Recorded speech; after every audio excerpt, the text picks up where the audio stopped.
ja som aspoň v tom štádiu, že viem, že cigánom bola zobraná sloboda už dávno a preto nemohli sa rozvíjať ako národ slobodne.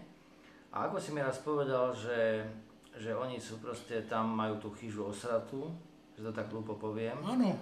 Ale je presne pravda, ako sa aj hovoril, že my tým svojim mamonom, tým svojim diablom sme zničili celý svet.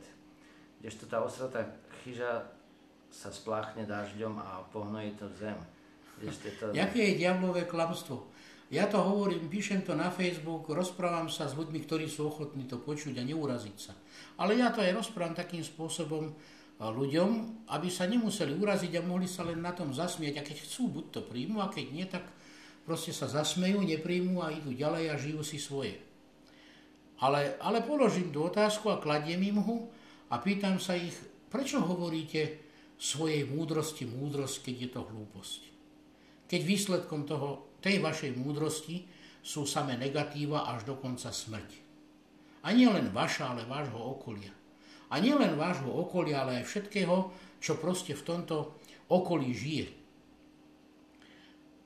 Ale čo to rozprávaš? Však nám to teda voľako vysvetlí. No ja to vysvetlím jednoducho.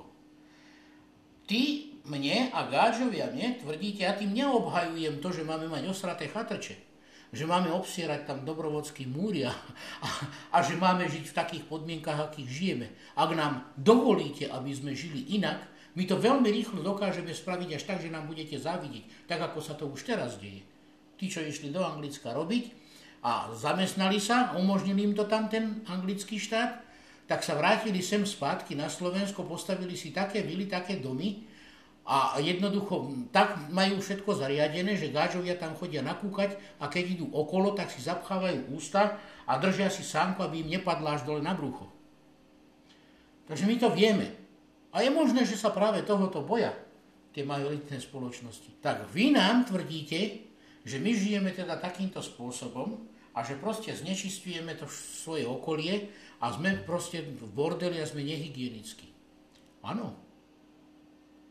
Sme. Nebudem hovoriť teraz o mnohých dôvodoch a príčinách, prečo teda takto sme. Ale my tiež v tých chatrčiach hovoríme, že my takto žiť nechceme. Kde je potom problém, keď nechceme takto žiť, ale žijeme? No je problém v tom, že mnohé vaše opatrenia voči nám zabraňujú proste žiť tak, ako by sme my chceli. Teda aj bez tých srancov, aj s tou lepšou hygienou. Je toto, čo my žijeme, horšie? A toto, čo my žijeme a čo vy vidíte, aj my vidíme, aj ja vidím, nebezpečnejšie ako to, čo robíte vy?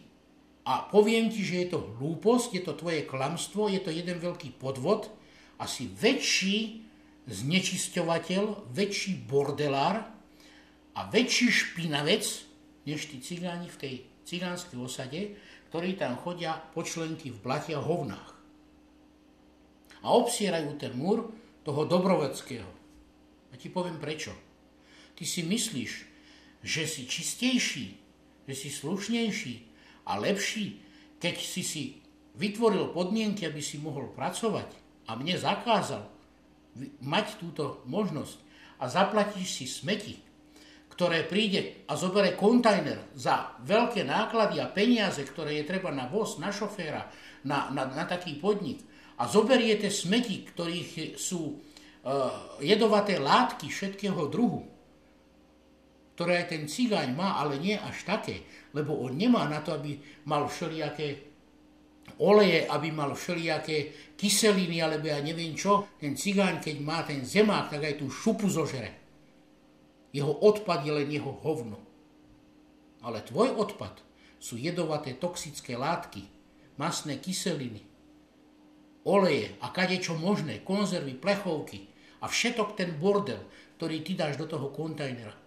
A tým, že si povedal, že ja nemám bordel okolo seba a že ho není vidieť pri tebe, tak tým ty chceš povedať, že si čistejší, že si hygienickejší, že ty si nespôsobil škodu? A hovoríš si, že si múdry? A ja ti hovorím, že si hlúpy dubák. Hlúpy dubák si a nechávaš sa klamať práve tým diablom, týmto klamstvom. Pretože tie smeti, ktoré si spravil a vyniesol do toho kontajnera ty dubák a ešte si za to zaplatil kopu peňazí a ešte aj zaplatíš viac, lebo sa bude musieť na tej skládke, ktorú rozkradli tvoji gádžovia, ktorí sú 100-krát horší zlodej ako cigáni, alebo peniaze z eurofondov, ktoré mali ísť na izoláciu na tých skládkach, boli rozkradnuté a na tej veľké kopy za mestami, čo máte, vy gádžovia, a v potokoch a riekach a nádržiach a v ovzduší po celom svete, to je čí bordel? To není bordel vás, gádžov? Tie hovná v moriach, miliardy tón, čo vyserete a čo ide cez čističky akože, ktoré tiež boli peniaze rozkradnuté a nefunguje všetko tak, ako by malo, tak to je čí bordel? To len za to, že to nevidím ja tebe, ktorý mi to hovoríš, tak ty si navrávaš vo svojom srdci a vo svojej mysli, že si lepší ako ten cigán v tej osade, no tak sa na seba pekne pozri. No tak sa na seba cez toto všetko pozri a cez výsledok svojho konania povedz. Kto zničil všetky ryby, všetko stvorenstvo, všetky tie rastliny a všetko to, čo je v tých moriach?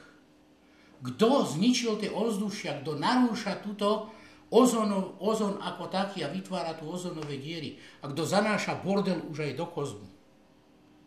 Kto to všetko urobil? Ten cigáň z tej osady, čo chodí po členky v blate a hovnách? Alebo ty?